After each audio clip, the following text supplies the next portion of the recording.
प्रवचनाचे नाव संतांनी पंढरीचे महात्म्य का वाढवले, भाग चौथा.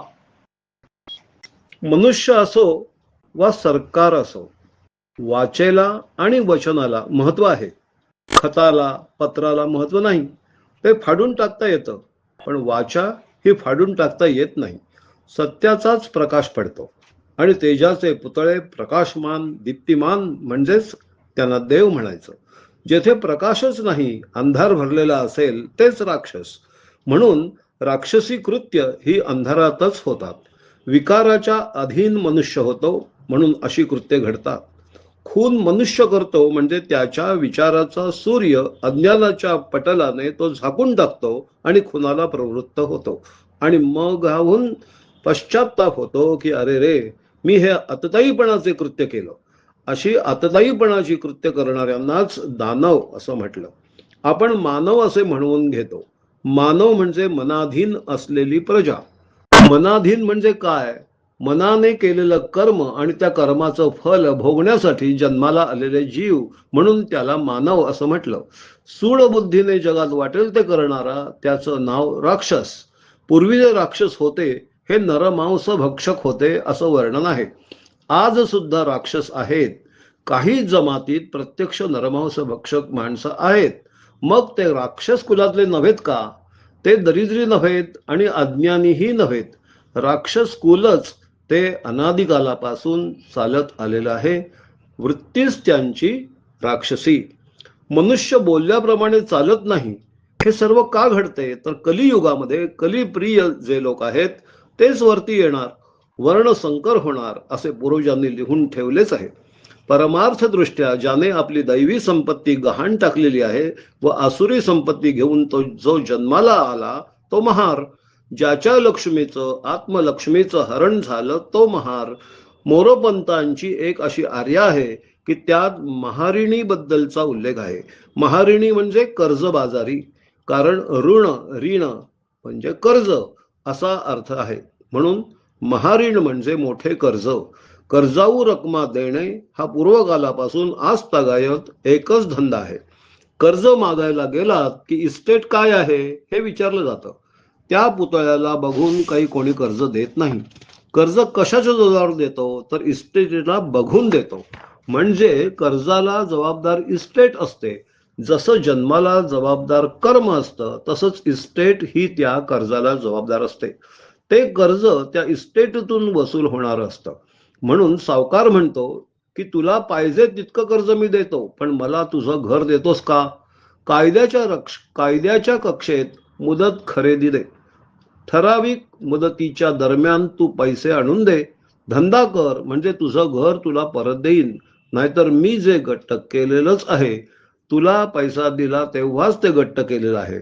मनुष्य बापडा घर देऊन पैसे घेतो, परंतु धंदा हा प्रारब्धाधीन असल्यामुळे एखाद्या वेळेला मनुष्य त्यात बुडतो.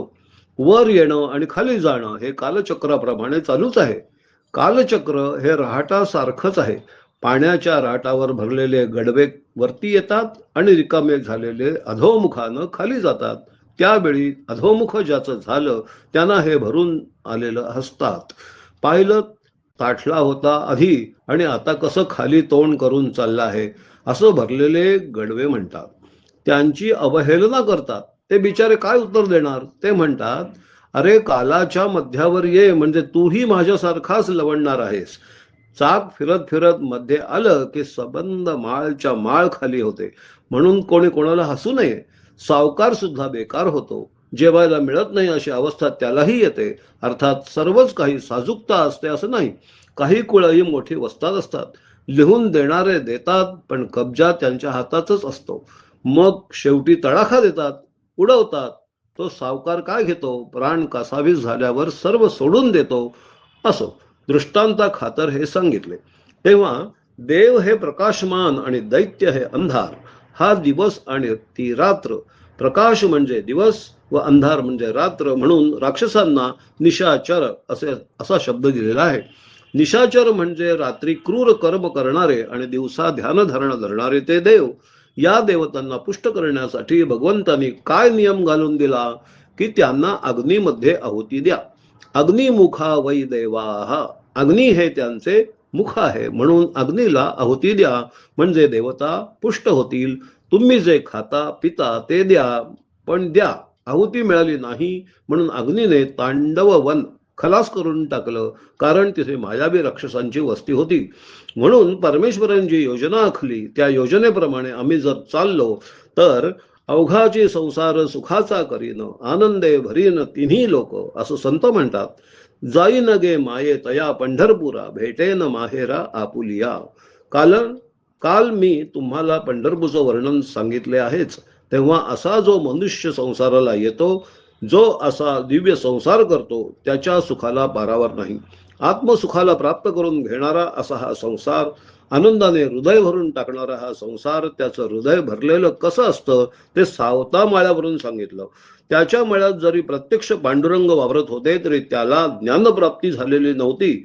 म्हणून इतके संत जेव्हा आले तेव्हा त्याच्या साक्षीने त्याला ज्ञानदान केलं व त्या सर्व ठिकाणी मी कसा आहे हे प्रत्यक्ष दाखवलं. मग नंतर सावत्याचे उद्गार आहेत की लसणीत मी आहे, कांद्यात मी आहे, मोठेत मी आहे व नाड्यांतही मी आहे, हे तो आपल्या बायकोला सांगतो. असा अवघाचे संसार सुखाचा करीन व जाईन गे माये त्या पंढरपुरा, म्हणजे मायेला ते सांगताहेत की हे माये, आदि माये, एकदा तरी पंढरपूरला जा, माझ्या बरोबर ये, म्हणजे जन्म घे, देहात ये. त्यायोगे काय होईल तर भेटेन माहेरा, म्हणजे परमपद प्राप्तीचं हे जे माहेर, की जिथं गेलं असताना पुन्हा सासरी जाण्याचा प्रसंग येत नाही, ते हे माहेर. या माहेराला गेलं एकदा की परत यायचं नसतं. परमपदाची प्राप्ती झाली की सासर आहे कुठे? 6 सूर्या, षड्रिपूंच्या 6 अधिक सूर्या म्हणजे सासर. कधीच खलास झालेल्या असतात. त्यांची धार बोथट झालेली असते, कारण ही स्त्री प्रत्यक्ष सूर झालेली असते, प्रत्यक्ष देवता झालेली असते. मग या सामान्य 6 सूर्या तिला काय करणार? पुढे काय म्हणतात? सर्व सुकृताचे फल मी लाहेन, क्षेम मी देईन पांडुरंगा. जी काय सुकृत मी गत जन्मामध्ये केली असतील, की ज्यामुळे मला हा जन्म प्राप्त झालेला आहे, त्या जन्मात मी प्रत्यक्ष ज्ञानस्वरूप पांडुरंग त्याला क्षेम म्हणजे आलिंगन देईन आणि त्या आलिंगनामध्ये एक रूप होऊन जाईल. बाप रखुमा देवी वरू विठ्ठलेसी भेटी. ज्ञानेश्वर माऊली म्हणते की रखुमा देवी म्हणजे माझी आई आणि रखुमा देवी वरू जो विठ्ठल हा माझा बाप. म्हणजे व्यवहारातही तेच त्यांचे आई वडील आणि इकडेही तेच आई वडील, भगवंतच मायबाप. तेव्हा विठ्ठल म्हणजे ज्ञानस्वरूप तेजोमय, त्या तेजाची आणि माझी भेट माझ्या आई वडिलांच्या आशीर्वादाने होईल. आपुले संसाटी करुनी ठेली, निर्वा निरव केली सर्व संसाराची, आणि या पदाला प्राप्त झालो, असं ज्ञानेश्वर माऊली म्हणते. आता जे ज्ञान असतं ते समजायचं कसं हो? परवा साखरेचा दृष्टांत दिला आहे. मुक्याने साखर खाल्ली तर त्याबद्दल तो काही सांगू शकेल का? काय समाधान झालं ते त्याला सांगता येईल का? तद्वत ज्ञान प्राप्त झाले म्हणजे सांगता येण्याजोगी स्थिती राहत नाही. म्हणून गोरोबा कुंभार आपल्या अभंगामध्ये सांगतात की मुकिया साखर चाखावया दिली, बोलताही बोली बोलवेना. साखर खाल्ली, गोड लागली, पण सांगतो काय? कारण तो मुकाच आहे. तो काय शब्द खुंटला संवाद. गोरोबा देहभावातल्या माणसासाठी काय सांगतात तर शब्द खुंटला संवाद, म्हणजे मूळ शब्द जो आहे, मूळ जो सोहम आहे, तो काही खुंटला नाही. म्हणजे मुक्याच्या ठिकाणी सुद्धा तो अखंड चालू आहेच. त्या मुक्याला जो आनंद झाला तो व्यक्त करता येत नव्हता. वाणी बंद पण अखंड सोहम मात्र चाललेलं. आनंदी आनंद मिळवून राहणे, अखंडित होणे न होऊ निया. काय सुंदर दृष्टांत दिला आहे पहा. मुक्याला ज्याप्रमाणे साखरेचा आनंद आत गिळून राहावं लागतं, तद्वत आपला आपण आनंद वाढवला पाहिजे. त्या आनंदात आपण मिळून राहिलं पाहिजे. अर्थात ज्या आनंदाला खंड नाही अशा आनंदात अखंडित स्थितीत राहा. न होऊन या म्हणजे येथे नवीन आनंद काही उत्पन्न होणारा नाही. तुझ्या अंतरातच जो आनंद प्रफुल्लित आहे तो व्यक्त करण्याजोगा नसल्यामुळे त्यातच तू मिळून राहा. म्हणे गोरा कुंभार जीवन मुक्त होणे, जग हे करणे शहाणे बापा. जीवन मुक्त होण्यासाठी जग आणि हा जो जीव हा शहाणा करून सोड, म्हणजे ज्ञानदान करून सोड. ते ज्ञान प्राप्त करून घे असं गोरोबा कुंभार सांगतात. ज्ञानेश्वर माऊली हेच सांगते. आणि काल सेना न्हाव्याचा अभंग सांगितला तेही याच विचाराचे. ते म्हणतात, कळेल तैसे सांगेन तुझं नाही जन्मासवे काळ. जे मला कळतंय ते तुला मी सांगेन. जन्माबरोबर काही हा काळ येत नाही. स्तुती करीन आवडी जैसी जीवा वाटे गोडी. हे पांडुरंगा, तुझी मी जी स्तुती करतो ती माझ्या जीवाला जसं गोड वाटेल तशी मी करतो. लोक सांगतील तशी नाही की करेल. म्हणजे परमबुद्धीने मी हे करीत नाही, आत्मबुद्धीने तुझी स्तुती मी करीन. नाम गायीन आनंदे नाचेन आपुलाले छंदे. नामाच्या आनंदामध्ये जशी पावलं पडतील तशी पडू देत. मी तुझ्या त्या प्रेमामध्ये नाचतोय. तुझ्या दर्शनाच्या प्रेमामध्ये माझं आनंदित झालेलं अंतःकरण तुझं नाम घेऊन मी गातो नाचतो. सेना म्हणे नाही जनासवे काज. म्हणजे जनाशी माझा काय संबंध, जगाशीही माझा काही संबंध नाही.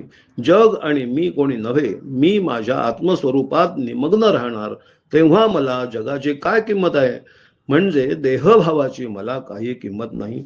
कुणीही काही म्हटलं तरी मला ते लागू होत नाही.